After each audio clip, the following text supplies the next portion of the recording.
नमस्कार। पीड़ाओं से भरे जीवन में थोड़ी सी खुशी लाने के प्रयास करते कार्यक्रम एक आवाज़ में आपका बहुत बहुत स्वागत है। जिस तरह रात के अंधेरे से सबको डर लगता है और हम उजाले में आना चाहते हैं, उसी तरह बहुत सारे लोग हैं जो कि कष्ट में हैं, पीड़ा में हैं। उन्हीं में से कुछ लोग हैं जो कि बहुत बड़ा वर्ग है बुज़ुर्गों का, जो कि एक वृद्धावस्था आने पर बुज़ुर्ग अपने आप को बहुत तन्हा महसूस करने लगता है। उसे लगता है कोई उसे प्यार नहीं करता और ऐसे समय में उसे उस थोड़े से प्यार की ज़रूरत होती है जब चारों तरफ से वो अपने आप को अकेला महसूस करता है। और ऐसे ही हाल है विधवा महिलाओं के जिनके पति उनके साथ में नहीं है, और ऐसे ही लोगों को हम मदद कर रहे हैं मोतियाबिंद ऑपरेशन के माध्यम से, वृद्धाश्रम के माध्यम से महिलाओं को 1000 रुपया दे रहे हैं, वृद्धों को उनके घर पर पूरे महीने का राशन पहुंचा रहे हैं। तो इस सारी मदद में आपका एक बहुत बड़ा रोल है और उस बहुत बड़े रोल के लिए आपको बहुत बहुत धन्यवाद। तारा संस्थान ने 3 फरवरी 2012 को आनंद वृद्धाश्रम प्रारंभ किया, और जब आनंद वृद्धाश्रम प्रारंभ किया तो उसमें 25 बेड थे, 25 बुज़ुर्गों के रहने की व्यवस्था थी। जैसे जैसे बुज़ुर्गों की संख्या बढ़ती रही, हम बेड बढ़ाते रहे और अभी वर्तमान में हमारे पास 45 बेड हैं, और स्थिति यह है कि अभी बहुत कम बेड खाली हैं। तारा संस्थान ने एक 7000 स्क्वायर फीट का प्लॉट खरीदा है। इस प्लॉट के लिए हमने SBI से लोन भी लिया है, और तारा संस्थान की ये मंशा है कि इस प्लॉट के ऊपर एक बहुत अच्छा आनंद वृद्धाश्रम निर्मित किया जाए, जिसके अंदर उन बुज़ुर्गों के लिए जो यहाँ रहते हैं सभी किस्म की सुविधाएं हों। इसमें पूजा घर हो जिसके अंदर उनके लिए खेलकूद की गतिविधियां हों, उनके लिए एक लाइब्रेरी या रीडिंग रूम हो, इस तरह की सुविधाएं उसमें हो। हमें विश्वास है कि हमारे साथ जो भी आप दानदाता लोग जुड़े हुए हैं, वो इन निराश बुज़ुर्गों की आस में जो हमने भूमि क्रय की है उसके लिए अपना सहयोग अवश्य हमें प्रदान करेंगे। जो हमें 1 लाख रुपया देंगे उन्हें हम भूमि सेवा रत्न कहेंगे। 51,000 रुपये जो हमें देंगे उन्हें हम भूमि सेवा मनीषी कहेंगे, और जो 21,000 रुपये का सहयोग प्रदान करेंगे उन्हें हम भूमि सेवा भूषण के नाम से पुकारेंगे। हमें विश्वास है कि आप सभी हमारे इस नए प्रकल्प में अपना पूरा सहयोग प्रदान करेंगे।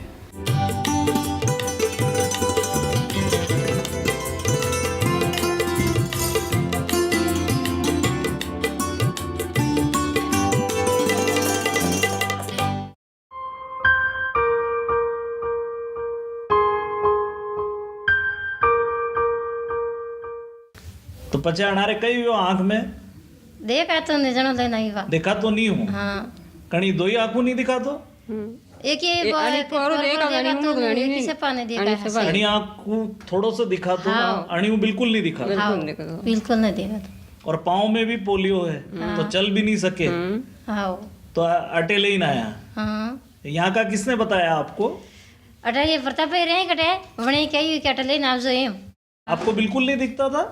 आगे बिल्कुल नहीं देखा, बिल्कुल नहीं दिखता। अभी कतरा दिन हो गया ऑपरेशन है? कितने दिन हुए ऑपरेशन को? 7 दिन। तो अभी तो 7 दिन ही हुए, अभी 1 महीना हो जाएगा फिर और अच्छा दिखेगा। तो आपको कैसा लग रहा आँख?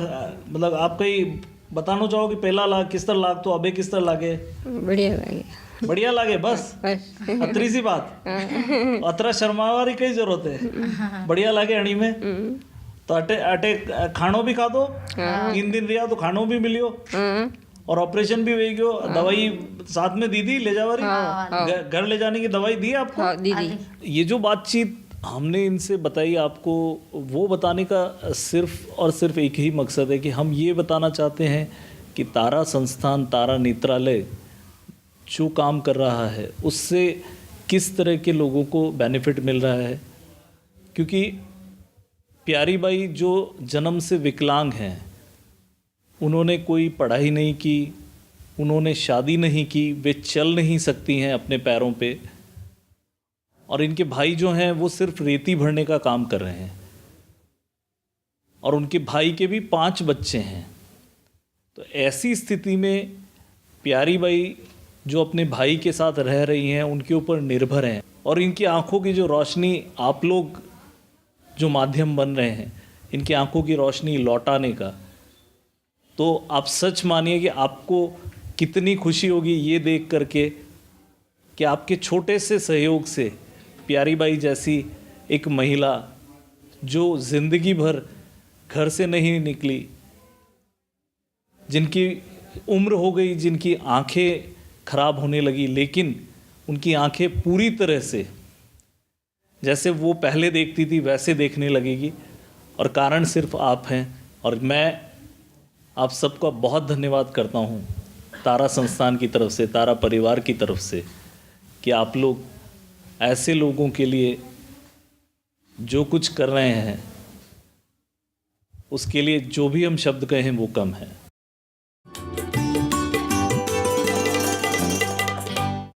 एक दिन मैंने अखबार में एक न्यूज़ पढ़ी और मैं बहुत शॉक्ड रह गई कि एक महिला ने अपनी 3 बेटियों की हत्या कर दी।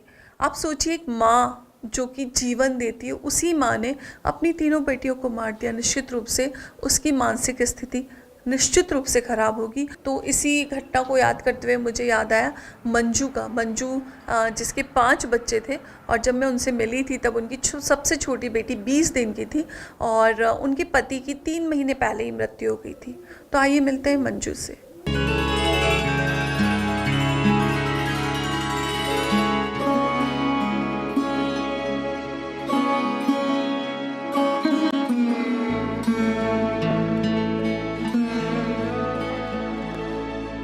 मेरे पास जो बैठी है मंजू जी बैठी हैं। अभी इनके पति की मृत्यु 4 महीने पहले, ट्रक के ड्राइवर थे तो ट्रक का एक्सीडेंट हो गया और उनकी मृत्यु हो गई।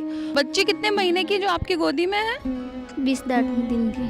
और इनकी गोद में जो छोटी बच्ची आपको दिखाई दे रही है वो सिर्फ 20 दिन की है। कितने बच्चे हैं आपके? 5। तो फिर अभी 4 महीने से कैसे 4-5 बच्चों के साथ आप कैसे रह रहे हो?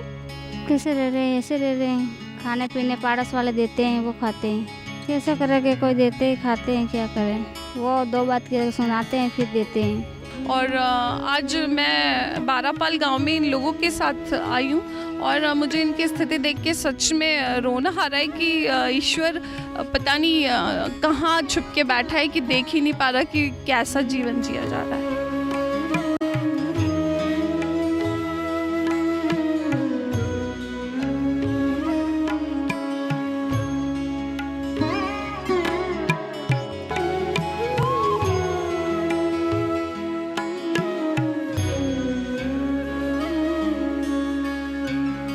5 बच्चों के साथ ये अकेली महिला अपना जीवन यापन कैसे करेगी, सोच करके मुझे समझ ही नहीं आ रहा है कि क्या बोला जाए, क्या बात की जाए। सारे प्रश्न अनुत्तरित प्रश्न हैं जो मैं इनसे पूछ रही हूँ कि आगे क्या होगा, क्योंकि अभी तक इनका 4 महीने जो निकाले इन्होंने आस पड़ोस के लोग किसी तरह से दया करके, और जो आस पड़ोस है जिस गांव में हम अभी आए हैं बारापाल गांव में, उस पूरे गांव की स्थिति में ऐसी स्थिति है कि सभी लोगों की स्थिति इनके आसपास इससे थोड़ा ऊपर या थोड़ा नीचे वाली स्थिति है। कोई भी बहुत अच्छे से अपना जीवन यापन कर रहा है, यहाँ पे ऐसे कोई भी दिखाई नहीं दे रहा है। तो आस पड़ोस वाले ने भी जो 4 महीने इनकी हेल्प करी है वो कर दी है, परंतु आगे एक ऐसी स्थिति नजर आ रही है जिसका कोई सिरा ही नजर नहीं आ रहा, जिसका कोई आशा की कोई किरण नजर नहीं आ रही मुझे कि कैसे ये अकेली औरत मंजू जी जो हैं ये 5 बच्चों को लेकर के, और अभी इनकी खुद की उम्र भी मुझे लग रहा है 25 साल से 30 साल से ज़्यादा की इनकी उम्र भी नहीं है। मजदूरी करने भी जाएंगी तो इतने छोटे बच्चों को कहाँ कैसे मैनेज करके जाएंगी। तो ऐसे बहुत सारी चीज़ें हैं जो कि बहुत सारे प्रश्न हैं जो कि समझ में आते हैं कि इनके साथ क्या होगा, परंतु किसी का भी जवाब दिखाई नहीं देता। तारा संस्थान मंजू जी को हर महीने तृप्ति योजना के माध्यम से पूरे महीने का राशन और 300 रुपया कैश इन तक पहुँचा देगी।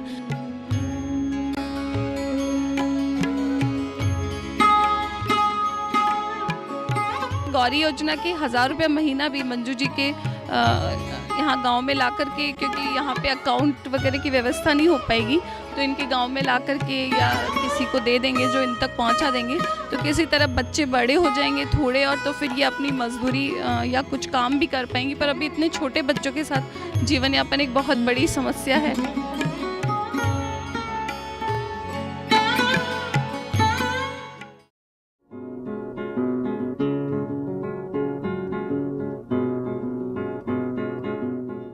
साल बाद जब हम उनके घर पर मिलने के लिए गए तो पता चला कि मंजू अपने छोटे छोटे बच्चों को छोड़कर कहीं चली गई है।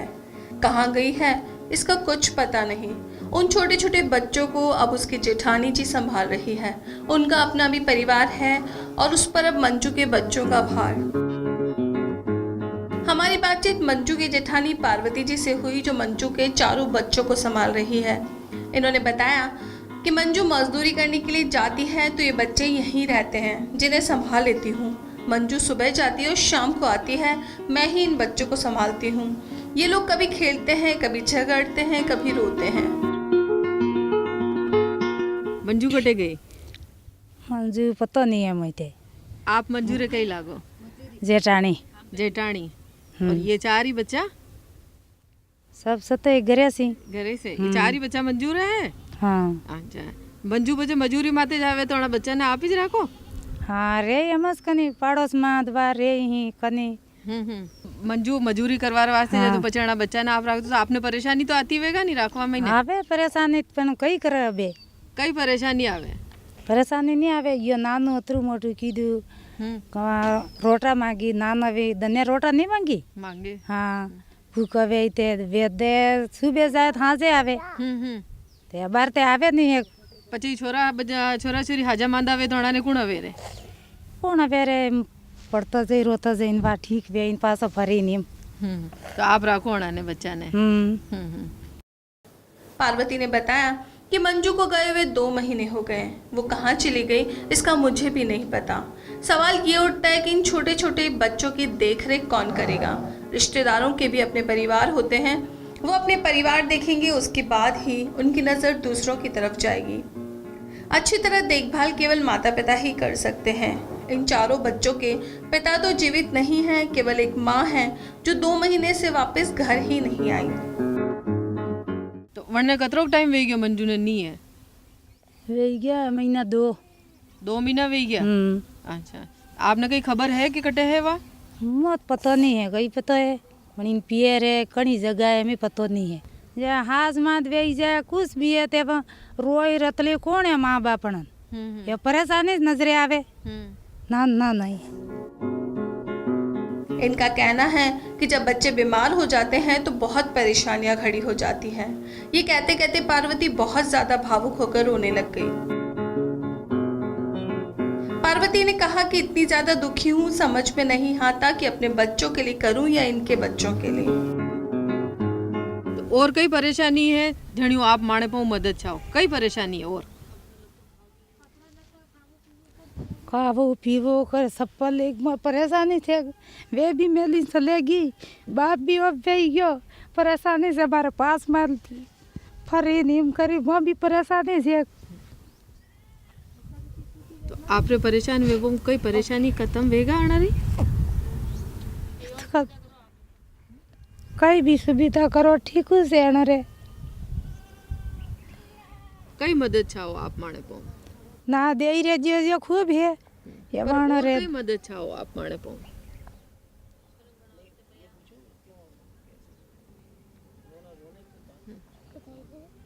नहीं तो आप रोई क्यों रही हो बताओ? रोई नहीं मार परेशानी है बस ये मुझ मारे आंसू आवी जे।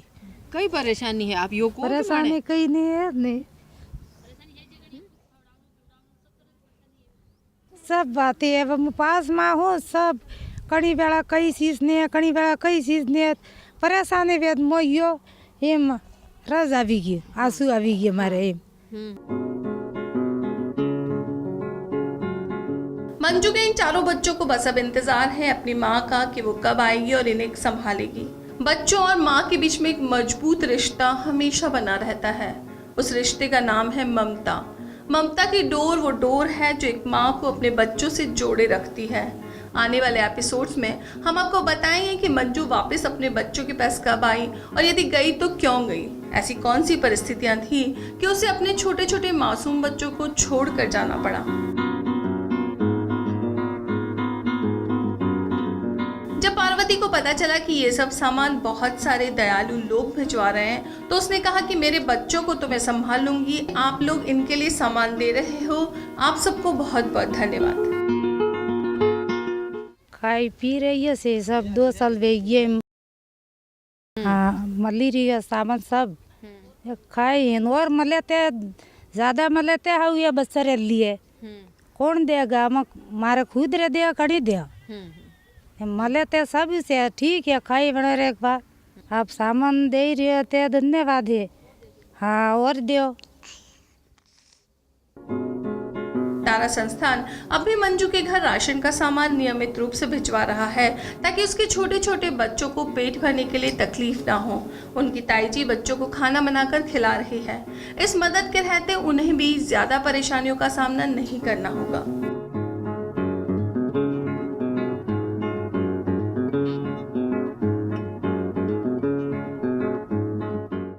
किसी भी हंसते खेलते परिवार के लिए एक मुख्य बात होती है घर की आर्थिक स्थिति। घर की आर्थिक स्थिति अगर सुचारू चल रही है तो घर में झगड़े की वजह कोई दूसरी होती है, परंतु अगर घर की आर्थिक स्थिति सही नहीं हो तो मुख्य वजह घर के झगड़ों की पैसा आ जाता है कि बच्चों की फीस के लिए पैसा नहीं है, दूध के लिए पैसा नहीं है, राशन के लिए पैसा नहीं है। एक बार ऐसे ही पति पत्नी बच्चे की फीस जमा करानी थी, पैसा नहीं था और झगड़ा होने लगा और वो झगड़ा इतना बढ़ गया कि पत्नी ने तनाव में आकर के नींद की 10 गोलियां खा ली और बड़ी मुश्किल से उनको जल्दी से हॉस्पिटल में ले जा करके और गोलियां निकाली गई और उनको स्वस्थ होने में बहुत समय लगा।